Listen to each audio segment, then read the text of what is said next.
All right, Boys Beware, 1961. Where were we? When last we left, With Jimmy.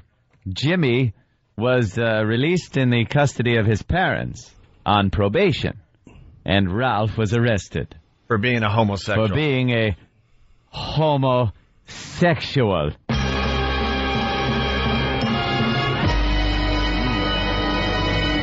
It's rough. All right. Ready for the next clip? It's funny that they arrest the victim. It's like when the black guard walks out in Dog Day Afternoon and they throw him up against the car. He's one of the hostages. Well, here we go. You don't want me to ruin the clip? No, I want to be surprised. All right, here we go. But all homosexuals are not passive. Some resort to violence, as in the case of Mike Merrick. In the heat of competition, no one noticed the man who sat and watched. And when the game broke up and the others left, Mike decided to stay and practice a little longer. Oh, no. The stranger joined him. He was friendly, and, well, it was better than playing alone. But after a few shots, Mike realized he had already overstayed his time and suggested he better leave. The stranger told him if he'd like to stay longer, he'd be glad to drive him home when they finished. Sounded great to Mike. Chance to play longer and get a ride home, too. When they finished, the stranger told him he'd make a fine player someday if he got lots of practice.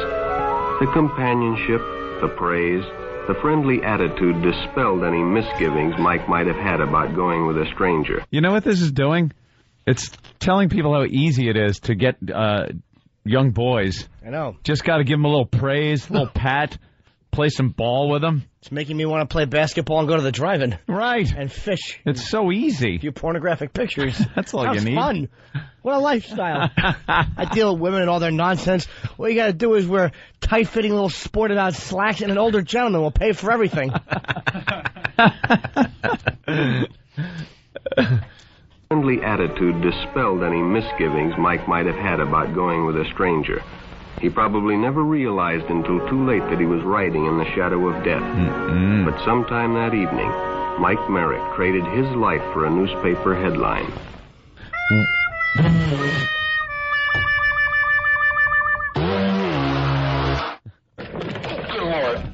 He killed him? Wow. Didn't see that coming. Who saw that coming? That was depressing. I just thought it would be a little fun. What a buzzkill. How are you supposed to get him again if you kill him? Stupid. Oh, poor Mike. Public restrooms can often be a hangout for the homosexual. Bobby and his friends hadn't noticed the man who had been in the restroom when they changed. Jimmy Norton. One of his ladies suggested they take the shortcut under the pier, but the others preferred to take the more traveled way home. Yeah. When Bobby recognized the stranger as the man in the restroom, the shortcut under the pier didn't seem like a good idea at all. After all, it's more fun to stay with your friends anyway. Bobby had made a wise decision. It may have saved his life. The man under the pier must have been a homosexual. They're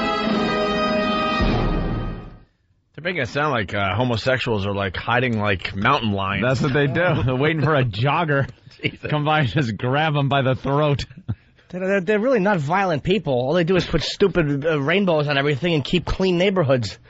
I'd love to live in a nice gay neighborhood. There's no trash. It's all potted flower plants. They're lovely. Bobby had met a homosexual. That night, he didn't know when he went into his room.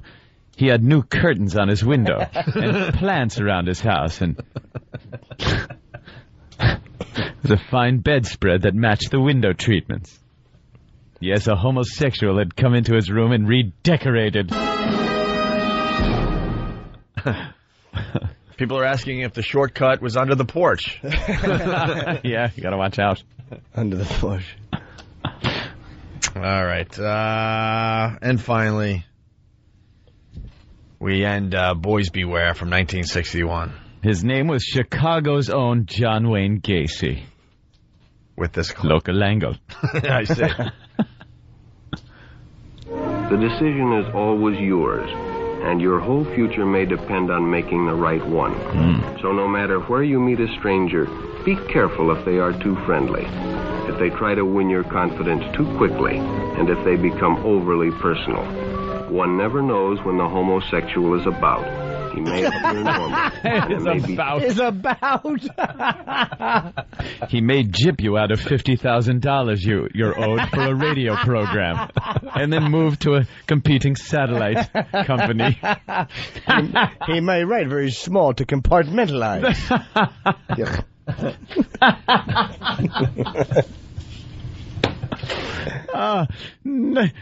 When the homosexual is about. Oh, that's very funny.